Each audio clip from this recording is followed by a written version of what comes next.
ଓଡ଼ିଆ ରୀତିକାव्ୟାନୁମୋଦି ସୁଧୀ ଶ୍ରୋତାବନ୍ଧୁମାନଙ୍କୁ ମୋର ନମସ୍କାର। ବନ୍ଧୁଗଣ, ଆଜି ଆମେ ପୁଣି ସେହି ରୀତି ଯୁଗର ଅନନ୍ୟ ସାଧାରଣ ପ୍ରତିଭା ସମ୍ପନ୍ନ କବି ସୂର୍ଯ୍ୟ ବଳଦେବ ରଥ, ଯିଏକି କିଶୋର ଚନ୍ଦ୍ରାନନ୍ଦ ଚମ୍ପୁ ବହୁଜନାଦୃତି ଲାଭ କରିଛି ଯେଉଁ କାବ୍ୟ, ତାହାର ରଚୟିତା ସେହି କିଶୋର ଚନ୍ଦ୍ରାନନ୍ଦ ଚମ୍ପୁ ଏବଂ ଅନ୍ୟାନ୍ୟ ଶତାଧିକ କବିତା ଆଦି ରସାଶ୍ରିତ ଏବଂ ରାଧାକୃଷ୍ଣ ପ୍ରେମ ରସାଶ୍ରିତ ସଙ୍ଗୀତରେ ଓଡ଼ିଆ ସାହିତ୍ୟ ଭଣ୍ଡାରକୁ ସମୃଦ୍ଧ କରିଛନ୍ତି। ଆଉ ସେହି କବି ସୂର୍ଯ୍ୟ ବଳଦେବ ରଥଙ୍କର ରଚିତ ଗୋଟିଏ ସଙ୍ଗୀତ ଆଜି ପରିବେଷଣ କରିବା। ବନ୍ଧୁଗଣ, ଆପଣମାନେ ଚମ୍ପୁର ପ୍ରାୟ ମୁଁ 20-25 ଚମ୍ପୁ ଛାଡ଼ିଛି, ଆପଣମାନେ ଶୁଣିଛନ୍ତି ସବୁ।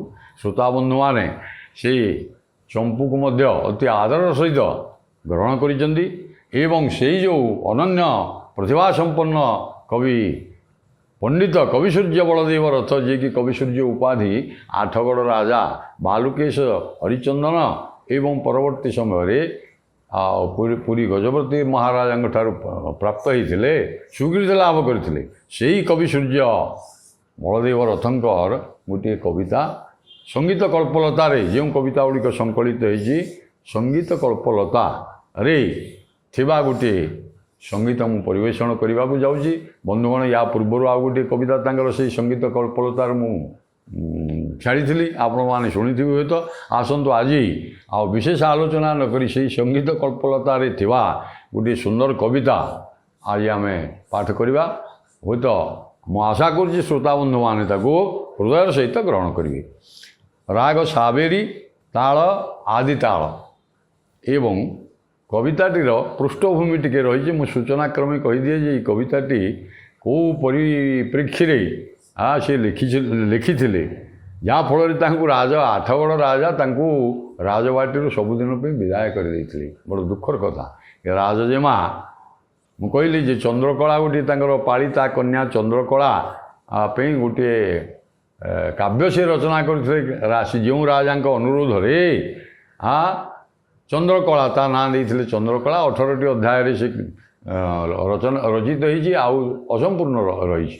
ଇଏ ହେଉଛି କଳାବତୀ, ଆଠଗଡ଼ ରାଜା ବାଲୁକେଶ୍ୱର ହରିଚନ୍ଦନଙ୍କର କନ୍ୟା କଳାବତୀ, ଯିଏକି କବି ସୂର୍ଯ୍ୟଙ୍କ ବଳଦେବ ରଥଙ୍କର ପାଣ୍ଡିତ୍ୟ, କବିତ୍ୱ ଏବଂ ସଙ୍ଗୀତ ଏବଂ କାବ୍ୟଶାସ୍ତ୍ର ଆଲୋଚନାରେ ମଜି ଯାଇଥିଲେ ଏବଂ ନିଜକୁ ହଜେଇ ଦେଇଥିଲେ ଏବଂ ରାଜକନ୍ୟା ମଧ୍ୟ କବିଙ୍କ ଠାରୁ ଶାସ୍ତ୍ରାଦି ଆଲୋଚନା କରୁଥିଲେ, ବେଳେବେଳେ ପାଠ ପଢ଼ୁଥିଲେ। ସେତେବେଳେ ତ ରାଜକନ୍ୟାମାନେ ଅନ୍ତଃପୁରରେ ପ୍ରାୟ ରହୁଥିଲେ ରାଜ ଅବରୋଧ ଭିତରେ ନା, ତେଣୁ ତାଙ୍କୁ ଜଣେ ବିଦ୍ୱାନ ଲୋକ ବା ପଣ୍ଡିତ ଲୋକ ଦରକାର ହେଉଥିଲା ପାଠଶାଠ ଜାଣିବା ପାଇଁ।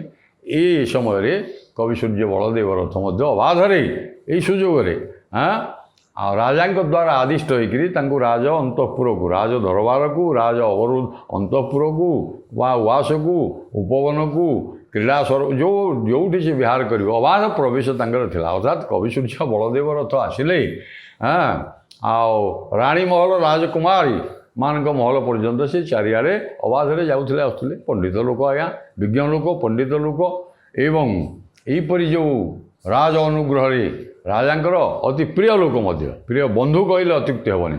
ରାଜା ତାଙ୍କୁ ବହୁତ ଭଲ ପାଆନ୍ତି ଏବଂ ଏଇଭଳି ଯେଉଁ କବି ସୂର୍ଯ୍ୟ ବଳଦେବ ରଥ ଦିନେ ଆଜ୍ଞା ଆଉ ରାଜ ଦରବାରକୁ ଆସିବା ସମୟରେ ଯାଇକରି ଟିକେ ଉପବନ ବିହାର କରୁଛନ୍ତି। ଦେଖିଲା ବେଳକୁ ଆଜ୍ଞା କ୍ରୀଡ଼ା ସରୋବର ଅଛି, ସ୍ନାନ ମଣ୍ଡପ ଅଛି। ସ୍ନାନ ମଣ୍ଡପ ଅଦୂରରେ କେଳି ସରୋବର ଅଛି। ସଖୀମାନେ ସବୁ ଅଛନ୍ତି। ରାଜକୁମାରୀ କଳାବତୀ ଆଜ୍ଞା ବସ୍ତ୍ର ଗୁଡ଼ିକ ସବୁ ଥୋଇ ଦେଇଛନ୍ତି ଏବଂ ଲଗ୍ନ ହୋଇକରି ସ୍ନାନ କରୁଛନ୍ତି। ରାଜା ଯେତେବେଳେ ହଠାତ୍ ଦେଖିଦେଇଛନ୍ତି ତାକୁ କବି ନା, ଆରେ କବି ମାତ୍ରେ ତ ସୌନ୍ଦର୍ଯ୍ୟ ପିପାସୁ, ତାଙ୍କ ମନରେ ଅନ୍ୟ ଧାରଣା ଆସିନି। ସମ୍ଭୋଗ ଚିତ୍ର ବା ସମ୍ଭୋଗ ଧାରଣା ଆସିନି। ମୁଁ ରାଜକୁମାରୀ କି ଉପଭୋଗ କରିବି, ଏ ଧାରଣା କାହିଁ ତାଙ୍କ ମନରେ ଆସିବ?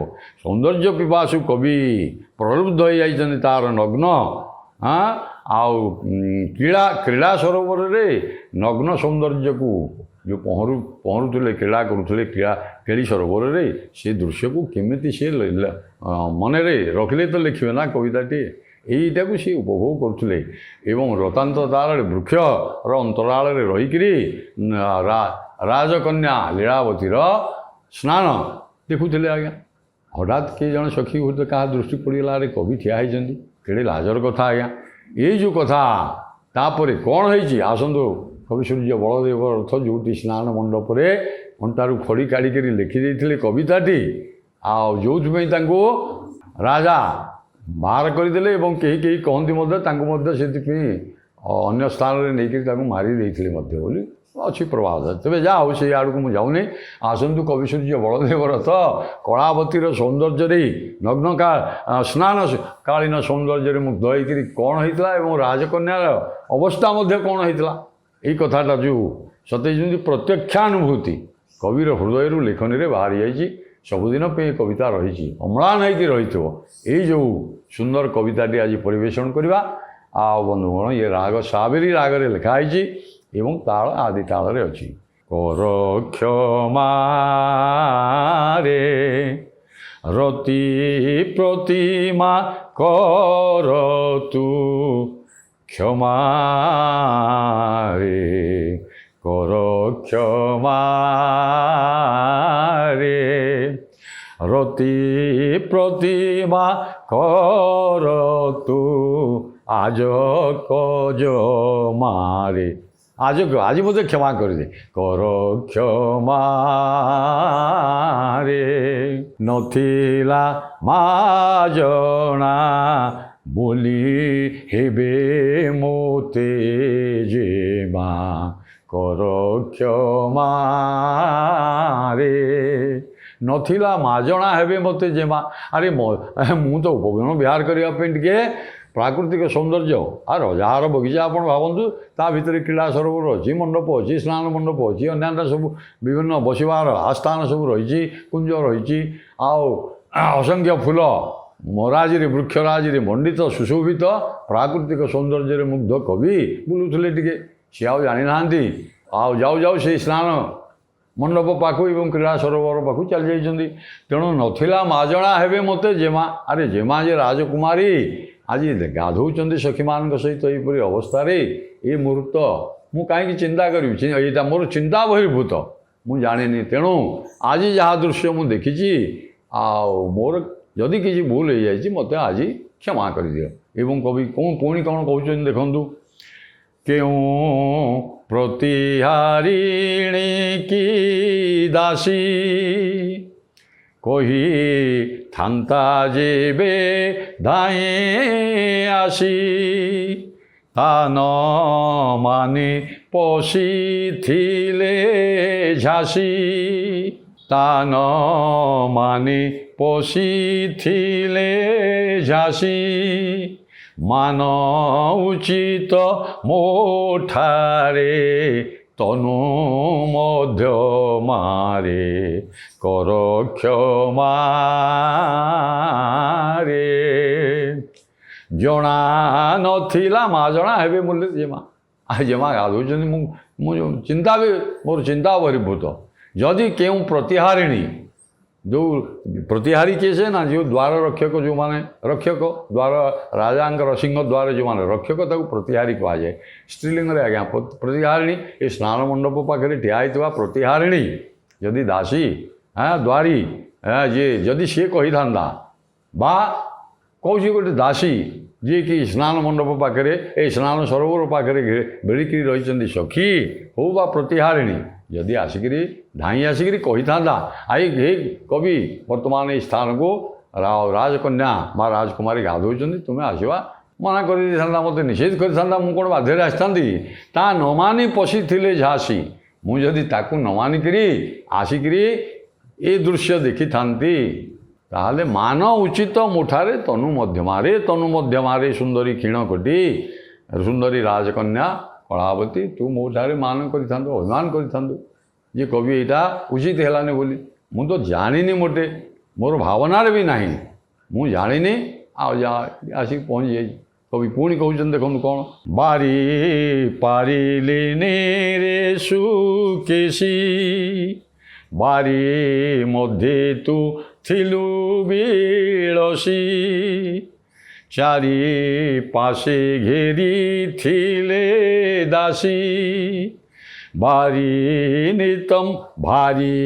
ନିତମ୍ବ ସ୍ତନଜ ଘନ ଶୋଷ ଭାରି ନିତମ୍ବ ସ୍ତନଜ ଘନ ଶୋଷ ମାରେ କର କ୍ଷମାରେ। ଜଣା ନଥିଲା ମା ଜଣା ହେବେ ମୋତେ ଜେମା। ଆଚ୍ଛା ବାରି ପାରିଲିନି ରେ ସୁକେଶୀ ସୁନ୍ଦରୀ ଯାହାର କେଶପାଶ ଅତି ସୁନ୍ଦର ରାଜକନ୍ୟା ତ ସେ ନା କଳାବତୀ। ଆଉ ରେ ସୁକେଶୀ ମୁଁ ବାରି ପାରିଲିନି ଯେ ତୁ ବାରି ମଧ୍ୟରେ ଅର୍ଥାତ୍ ସ୍ନାନ କ୍ରୀଡ଼ା ସରୋବର ମଧ୍ୟରେ ସ୍ନାନ କରୁଛୁ ଲଗ୍ନ ହେଇକିରି ପୁଣି ଭାରି ସୁଶିକି ବାରି ମଧ୍ୟରେ ତୁ ଥିଲୁ ବିଳସୀ ତୁ ଗାଧଉଥିଲୁ ସ୍ନାନ କରୁଥିଲୁ ବାରି ଚାରି ପାଶେ ପୁଣି ସଖୀମାନେ ପରିବେଷ୍ଟିତ ହେଇକିରି ରହିଛନ୍ତି ଘେରାଉ କରିକି ତୋତେ ରହିଛନ୍ତି ଘେରିକିରି ରହିଛନ୍ତି 20-25 ସଖୀ ତା ଭିତରେ ଗାଧଉଥିଲୁ। ଆଉ ଭାରି ନିତମ୍ବ ସ୍ତନ କବି ତ ଦେଖିଛନ୍ତି ନା ଠିଆ ହେଇକି ଦେଖିଛନ୍ତି ଯେ ଭାରି ନିତମ୍ବ କଟି ପଶ୍ଚାତ ଭାଗକୁ ଆଜ୍ଞା ନିତମ୍ବ କୁହାଯାଏ। ଭାରି ନିତମ୍ବ ସ୍ତନ ଜଘନ ସୁଷମା ସ୍ତନ ଜଘନ ନିତମ୍ବ ଏସବୁ ତୋର ଅତି ସୁନ୍ଦର ରମଣୀୟ। ଆରେ କବି ତ ଆଉ କବି ତ ଫେରେ କବି ସୂର୍ଯ୍ୟ ବଳଦେବ ରଥ କେତେ ସୁନ୍ଦର ଭାବରେ ରଚନା କରିଛନ୍ତି ଅନୁମାନ କରନ୍ତୁ ପ୍ରତ୍ୟକ୍ଷାନୁଭୂତି। ତେଣୁ ଭାରି ନିତମ୍ବ ସ୍ତନ ଜଘନ ସୁଷମାରେ କର କ୍ଷମାରେ। କବି ପୁଣି କହୁଛନ୍ତି କ'ଣ ନା ଭିଡ଼ି ରୋଦନେ ବସନାଞ୍ଚଳ ତଳି ଲତାରୁ ହୋଇ ଚଞ୍ଚଳ ବଳା ସିଞ୍ଜିତ କରି ପ୍ରବଳ ପଳାଇଯା ମଣ୍ଡି ଦେଲୁ ମଣ୍ଡପ ସୀମାରେ କର କ୍ଷମାରେ। ହେ ସୁକେଶୀ ହେ ସୁନ୍ଦରୀ ମୋତେ ଆଜି କ୍ଷମା କରିଦେ ମୋର ଏଥିରେ କିଛି ଟିକିଏ ବି ତ୍ରୁଟି ନାହିଁ। ମୁଁ ଅସାବଧାନତାବଶତଃ ବୁଲୁ ଆସିକରି ପହଞ୍ଚି ଯାଇଛି। ମୋର ଉଦ୍ଦେଶ୍ୟ ନୁହେଁ ଯେ ଏହିପରି ଅବସ୍ଥା ତୋର ଦେଖିବି ବୋଲି। ତେଣୁ କବି ପୁଣି କହୁଛନ୍ତି ଭିଡ଼ି ରଦନେ ବସନାଞ୍ଚଳ ଯାହା ତ ହେଲା ଏବଂ ତୁ ଏ କଥା ଯେତେବେଳେ ଦାସୀମାନେ କହିଦେଇଛନ୍ତି ଆଜ୍ଞା ଆଉ ରାଜଜେମା ସେଠି ଗାଧେଇବେ ନା ରହିବେ ଲାଜରେ ସଢ଼ି ଯାଇଛନ୍ତି। ଲାଜେ ମୁଁ ଗଲିଟି ସଢ଼ି ଲୀଳାନି ଦିଏ। ତେଣୁ ଲାଜରେ ସଢ଼ି ଯାଇଛନ୍ତି କ'ଣ କରିବେ ଆସିକିରି ଧାଇଁ ଆସିକିରି ଆଜ୍ଞା ସ୍ନାନ ମଣ୍ଡପରେ ପହଞ୍ଚି ଯାଇଛନ୍ତି ଏବଂ ବଳା ସିଞ୍ଜିତ କରି ପ୍ରବଳ ପାଉଁଜି ଗୋଡ଼ରେ ଯେଉଁ ନୂପୁର ଲଗେଇଛନ୍ତି ବହୁମୂଲ୍ୟ ନୂପୁର ବଳା ତାକୁ କୁହାଯାଏ। ବଳାରେ ଝୁମୁକା ସବୁ ଲାଗିଛି ଆଉ ସେ ଝୁମୁଝୁମୁ ହେଉଛି ଧାଇଁ ଆସିକିରି ଯେଉଁ ପାଖରେ ଅନତି ଦୂରରେ ଥିବା ସ୍ନାନ ମଣ୍ଡପରେ ବସ୍ତ୍ର ଥୁଆ ହେଇଛି ଭିଡ଼ି ଏବଂ କୂଳରେ ମଧ୍ୟ ବସ୍ତ୍ର ଥୁଆ ହେଇଛି। କୂଳରେ ସ୍ନାନ ମଣ୍ଡପରେ ନୁହଁ ସେ ପାହାଚ ଉପରେ ଥୁଆ ହେଇଛି। ଭିଡ଼ି ରଦନେ ବସନାଞ୍ଚଳ ଲୁଗା ଟିକେ ଚଟ୍ କରି ଧରିକିରି ରଦନ ଯେ ଦାନ୍ତରେ ଆଉ ଧରିକିରି ଆପଣମାନେ ଦେଖିଥିବେ ଗାଧେଇଲା ବେଳେ ଗାଁ ପୋଖରୀମାନଙ୍କରେ ସ୍ତ୍ରୀ ଲୋକମାନେ କେମିତି ଦାନ୍ତରେ ଲୁଗା ଟିକେ ଧରିକିରି ପରିଧାନ କରନ୍ତି। ଭିଡ଼ି ରଦନେ ବସନାଞ୍ଚଳ ତଳିଲତାରୁ ବିଦ୍ୟୁତ୍ ବେଗରେ ଦାନ୍ତରେ ଲୁଗାଟା ଭଲକରି ପିନ୍ଧିନି ଆଜ୍ଞା ଖାଲି ଘୋଡ଼େଇ ଦେଇଛି ଏବଂ ବଳା ସିଞ୍ଜିତ କରି ପଳାଇଯା ମଣ୍ଡି ଦେଲୁ ମଣ୍ଡପ ସୀମା ସ୍ନାନ ମଣ୍ଡପକୁ ସ୍ନାନ ସରୋବରରୁ ଦାନ୍ତରେ ଲୁଗା ଟିକେ ଧରିକିରି ଆବୃତ କରିକିରି କିଛି ଅଂଶ ବଳା ବା ନୂପୁରକୁ ଘୁଙ୍ଗୁର ଯେଉଁ ପରିଧାନ ଲାଗିଛି ଝୁମୁଝୁମୁ ହେଉଛି ଏହିପରି ଅବସ୍ଥାରେ ଦେଖନ୍ତୁ ଏଇଟା ପ୍ରତ୍ୟକ୍ଷାନୁଭୂତି ଧାଇଁ ଯାଇ ମଣ୍ଡପରେ ସ୍ନାନ ମଣ୍ଡପରେ ଠିଆ ହେଇଗଲୁ ସଖୀମାନେ ଘେରିଛନ୍ତି ଏବଂ ଭଲ ଭାବରେ ଲୁଗାଟି ପିନ୍ଧିଥିଲୁ। ଏଇ ଯେଉଁ ଦୃଶ୍ୟ କବି ଅତି ଚମତ୍କାର ଭାବରେ ତାକୁ ବର୍ଣ୍ଣନା କରିଛନ୍ତି କବି ସୂର୍ଯ୍ୟ ବଳଦେବ ରଥ। କବି ଆଉ କ'ଣ କହୁଛନ୍ତି ଦେଖନ୍ତୁ ଦାଉ ପାଇ ମୁଁ ହେଜିଲି ଏବେ ଆଉ ଏପରି କରିବି ଯେବେ ଦାଉ ପାଇ ମୁଁ ହେଜୁଛି ଏବେ ଆଉ ଏପରି କରିବି ଯେବେ ସାରି ଦେବୁ ମୋତେ ପରାଭବେ ବାରି ଯାଖି ପିନସ୍ତନେ ଆଜକ ବାରି ଯାଖି ପିନସ୍ତନେ ଆଜକ ଜମାରେ କର କ୍ଷମାରେ। ରତି ପ୍ରତିମା ତୁ କର କ୍ଷମା ମୋତେ କ୍ଷମା କରିଦେ। ଯଦି କିଛି ମୋର ଦୋଷ ତ୍ରୁଟି ଭାବୁଛୁ ଏହାଦ୍ୱାରା ତୋତେ ଆଘାତ ହେଇଛି ନିଶ୍ଚିତ ଆଘାତ ହେଇଛି ଯଦି ବି କିଛି ଭାବୁଛୁ ସେଇଭଳି ମୋର ଏଥିରେ କିଛି ଭୁଲ ନାହିଁ ଆଉ ଅସାବଧାନବଶତଃ ମୁଁ ଏମିତି ଯାଇକରି ପହଞ୍ଚି ଯାଇଛି जहाँ घटवा कथा घटी एवं कविता को एत सुंदर भाव से प्रत्यक्षानुभूति टी एत सुंदर भाव हाँ लिखिदे ये गोटे वास्तव आपण भावे ये आरे ये प्रकृत कथा या तेणु कहीं जहाँ आखि आगे देखला भाया ये लिखिं कवि आखि आगे देखला भाया कवि अनेक कथा को आखि आगे न देखिक लिखि देखला भाया लिखिदे पारती किंतु ये तो सहजे प्रत्यक्षानुभूति तेणु बारी जाखी पिनस्तनी आजक जमारे कर क्षमा जदि मु दाऊ मो उपर राग सुझेबू जदि मुझे केवे करी पुनर्बार मु बारंबार ते हाथ जोड़ी मत क्षमा मागुची मुझे दाऊ पाई मुझुची एवं मुझे विचार करुँची आउ कि प्रतिशोध परायण है तू जदि मुझे आउ थे तू जदि मनरे भावु जे कवि एमती मत बारंबार देखुँ आउ एपरी करी जेबे ये मु करी हाँ ये भूल करी ना जीवन में थे आउ को भूल करी आउ जदि बा केवे करे एपरी करी जेबे सारी देबू मते परा भवे मते अपमानित करी लांछित करी तू मते जिते जहाँ करू मुझे सहीजी जदि मुझे करे आउ पुनर्बार ये भूल हेनी रे पीनस्तनी रे पीन स्तना आउ बारीजाक्षी बारीज अर्थात पद्म पद्म भले पद्म भाया जहाँ राखी ये जो सुंदरी रे कलावती रे बारीजाक्षी रे पीनस्तनी पृथुल स्तना आउ कलावती हे राजा जमा मते आजक जमा आज मते आज ये जहाँ घटीगला ये मते क्षमा कर आ पुनर्बार ये भूल हेनी जदि किसी हुए ताल तू मते लांछना घोर अपमान घोर लांछना जहाँ तोर मन हो दम एवं कवि शेष कविताटी उपसंहार कर शुणी श्रीकृष्ण विनय बाणी हर सरे से रमणी मणि निधुवन रचिले से क्षणी बोले बसु दुर्ग बसुन धरा मंडनारे कर क्षमारे रति प्रतिमा देखो शेष उपसंहार पदटा एमती लिखिदे जे कहीं जमी जानी सते जमी कहीं जानी ना कवि यहाँ राधाकृष्ण प्रेम रस लिखुं राधाराणी सते जमी स्नान करुले श्रीकृष्ण भगवान आ जाई पाखे ठिया इत्यादि पदटा को ये चतुरतार सह संयोग कर तेणु शुणी श्रीकृष्ण विनय वाणी हर सरे से रमणी मणि राधाराणी निधुवन रचिले से क्षणी अर्थात मिलित हो गले अति आनंद कृष्ण भगवान श्याम नागर श्याम रसिक शेखर रस नागर